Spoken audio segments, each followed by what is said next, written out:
Hello बच्चों। हर घर पाठशाला में आपका स्वागत है। बच्चों, हम पिछले अंक में हमने रामचंद्र शुक्ल जी का एक संस्मरणात्मक निबंध प्रेम घन की छाया स्मृति उसका अध्ययन किया। उसके सार जो पाठ का सार है और अभ्यास प्रश्नों का जो है हमने अध्ययन किया।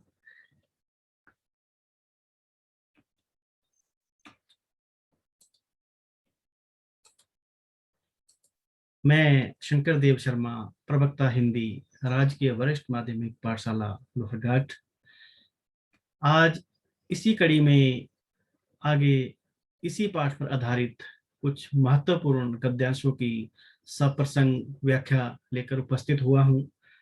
बच्चों, हम ये सप्रसंग व्याख्या इसका अध्ययन आज करेंगे। मैं आपको बता दूं बच्चों कि ये हमारी परीक्षा में एक महत्वपूर्ण प्रश्न आता है सप्रसंग व्याख्या का। दो सब जो गद्यांश जो आते हैं हमारे पास, उनकी हमें व्याख्या करनी होती है और ये बड़ा महत्वपूर्ण प्रश्न है। तो इसके बारे में हम आज जानेंगे। हम इसी क्रम को आगे जारी रखते हुए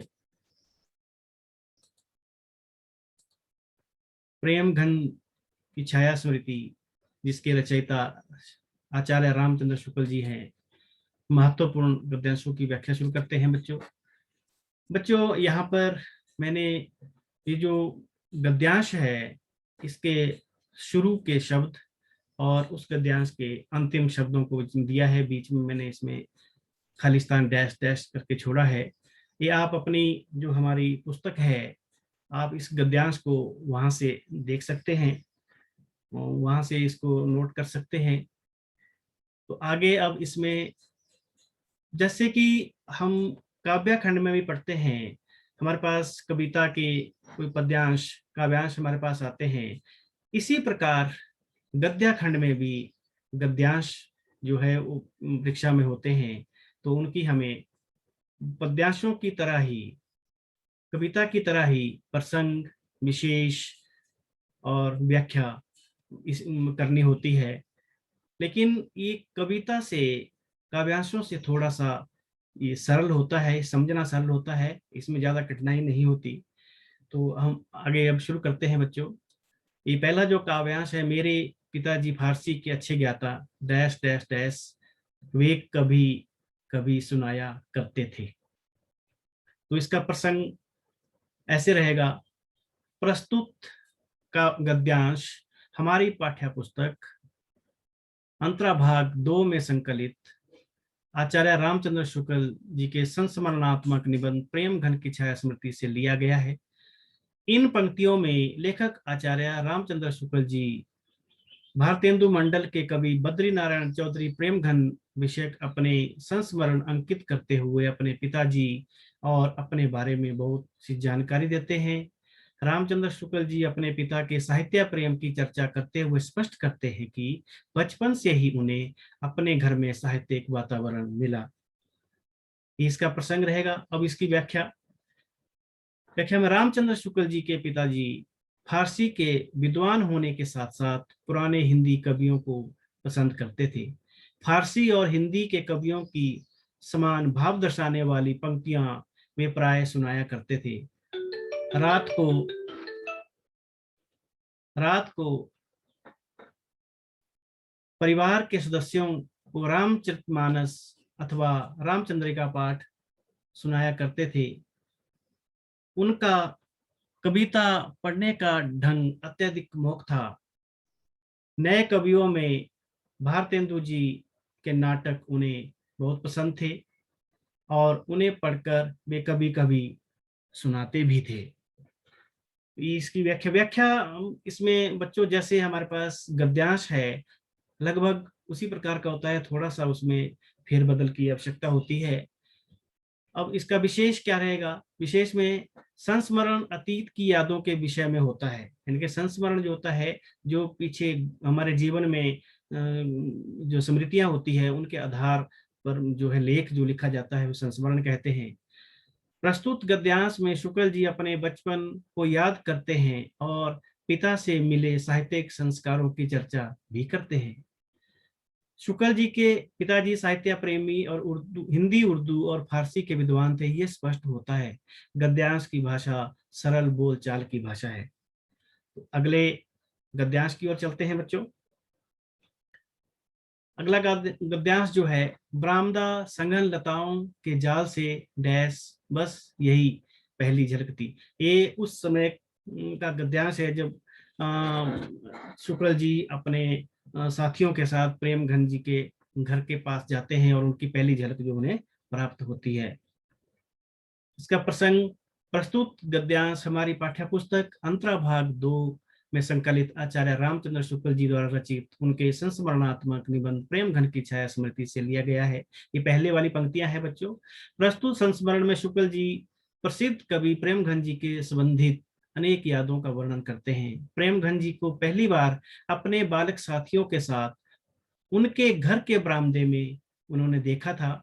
शुक्ल जी उनके भव्य स्वरूप से कैसे प्रभावित हुए थे, इसका वर्णन करते हुए वे लिखते हैं व्याख्या में, प्रेमघन जी का पत्थरों से बना बड़ा भवन था, जिसके बरामदे पर बेलें लिपटी हुई थी। बरामदे के बीच बीच में खुली जगह छोड़ी हुई थी। शुक्ल जी के मित्रों ने उसी स्थान की ओर इशारा किया। एक लड़के की उंगली के इशारे पर उन्होंने जिधर देखा, वहां पर लताओं के झुरमुट में उन्हें एक व्यक्ति खड़ा दिखाई दिया। उस व्यक्ति के बाल कंधों तक फैले हुए थे। वह एक हाथ में खंबे का सहारा लेकर खड़े थे। देखते ही देखते वह व्यक्ति जो है वो लड़कों की आंखों से ओझल हो गया।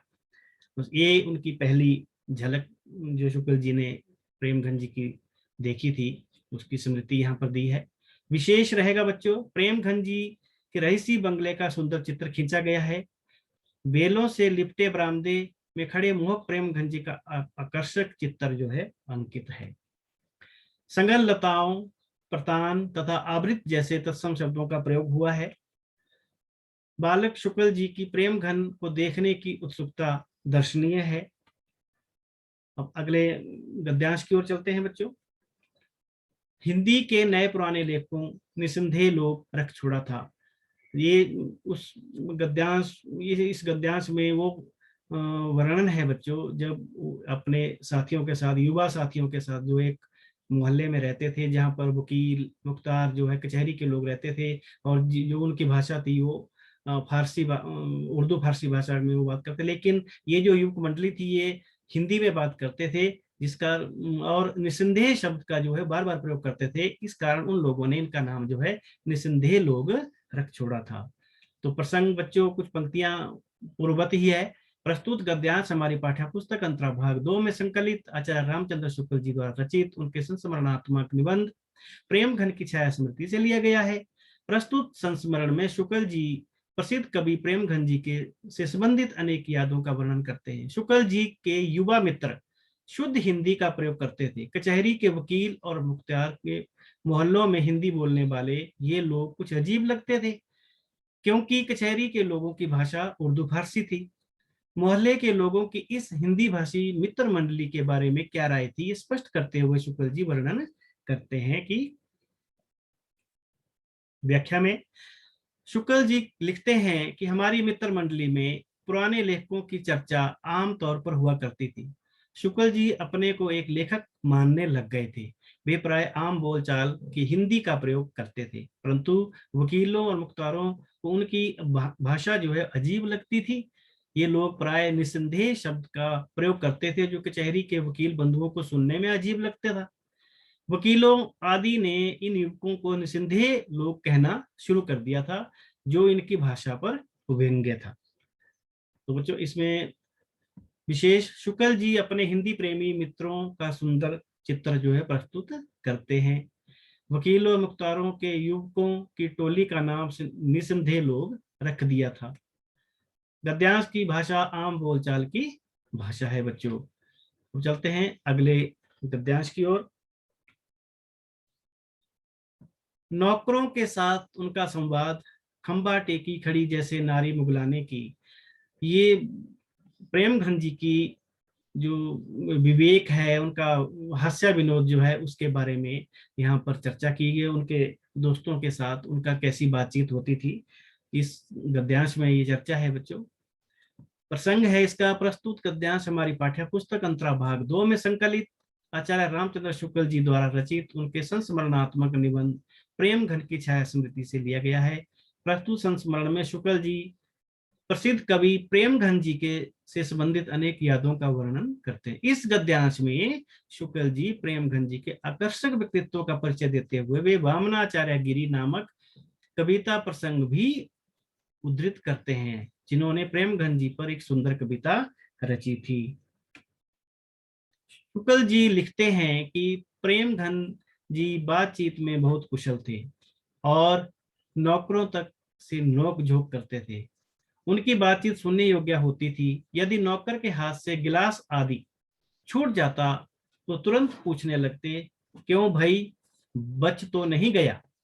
सुनने वाले को हंसी आ जाती। मिर्जापुर के एक कवि वामनाचार्य गिरी थे, जिन्होंने प्रेम घन जी पर एक कविता रची थी। उन्हें कविता का अंत नहीं सूझ रहा था। एकाएक प्रेम घन जी को बेलों में छाए बरामदे में खंबे का सहारा लेकर खड़े देखा तो उस कवि को पंक्ति सूझ गई और उन्होंने लिखा, खंबा टेकी खड़ी नारी मुगलाने की। इस पंक्ति का भाव यह है कि सुंदर शरीर और लंबे बालों वाले प्रेमघन जी खंबे का सहारा लेकर खड़े हुए ऐसे दिखते हैं मानो कोई मुगल रानी खड़ी हो। विशेष में प्रेमघन जी का विनोदी स्वभाव यहाँ पर प्रकट हुआ है। वामनाचार्य गिरी की कविता के बहाने प्रेमघन जी के सुंदर व्यक्तित्व का चित्रण हुआ है। गद्यांश की भाषा आम बोलचाल की भाषा है। अगला गद्यांश बच्चों, एक दिन कई लोग बैठे बातचीत और सब लिख जाइए और पढ़ जाइए। ये उस समय का प्रसंग है बच्चों, जब प्रेमघन जी अपने घर में थे और एक पड़ोसी उनके पास आए और उनसे जो बातचीत की और पूछने लगे कि घन चक्कर, उनसे उन्होंने पड़ोसी से पूछ लिया घन चक्कर का अर्थ क्या होता है। तो पड़ोसी जो है वो घन चक्कर का जो अर्थ है वो बताते हैं। वो किस तरीके से बताते हैं, पहले इसका प्रसंग देखते हैं। प्रस्तुत गद्यांश हमारी पाठ्य पुस्तक अंतरा भाग 2 में संकलित आचार्य रामचंद्र शुक्ल जी द्वारा उनके संस्मरणात्मक निबंध प्रेम घन की छाया स्मृति से लिया गया है। प्रस्तुत संस्मरण में शुक्ल जी प्रसिद्ध कवि प्रेम घन जी से संबंधित अनेक यादों का वर्णन करते हैं। प्रेम घन जी के स्वभाव के बारे में शुक्ल जी इन पंक्तियों में वर्णन करते हैं कि शुक्ल जी लिखते हैं कि एक बार पंडित जी प्रेम घन जी से मिलने उनके घर आए। एक पंडित जी आए। चौधरी साहब ने पंडित जी से पूछा कि उनके क्या हाल चाल है। पंडित जी ने बताया कि उन्होंने एकादशी का व्रत रखा है और केवल जल ही खाया है। इस पर प्रेमघन जी ने व्यंग्यपूर्वक पंडित जी से कहा कि क्या उन्होंने फलाहार आदि भी पिया है अथवा नहीं। एक बार प्रेमघन जी के पड़ोसी उनसे मिलने आए। उन्होंने पूछ लिया घन चक्कर शब्द का अर्थ क्या है और घन चक्कर व्यक्ति के लक्षण क्या है। पड़ोसी महोदय भी बागपटु थे। वे समझ गए कि प्रेमघन जी उन्हें बना रहे हैं। उन्होंने तुरंत कहा कि यदि ये तो बड़ा आसान काम है, सुबह से रात तक जो कुछ किया है उसे अपने कॉपी पर लिखो, लिखते रहो और पढ़ते जाओ। प्रातः काल तक घन चक्कर का अर्थ पता लग जाएगा। पड़ोसी एक तरह से प्रेमघन जी को ही घन चक्कर कह रहा था। तो इसका विशेष, इन पंक्तियों में प्रेमघन जी की हास्य विनोद वृत्ति का पता चलता है। प्रेमघन जी की वाक्पटुता का परिचय भी चलता है। पर गद्यांश की भाषा आम बोलचाल की भाषा है। तो बच्चों, इसी के साथ हमारा ये कुछ महत्वपूर्ण गद्यांश थे जिनकी हमने प्रसंग, व्याख्या और विशेष देखा यहाँ पे। तो ये जो गद्यांश है अपनी पाठ्य पुस्तक से हम देख सकते हैं और उसके आधार पर हम इनका जो प्रसंग, व्याख्या, विशेष ऐसे हम कर सकते हैं। तो इसी के साथ हम अगले अंक में फिर मिलेंगे। तब तक धन्यवाद।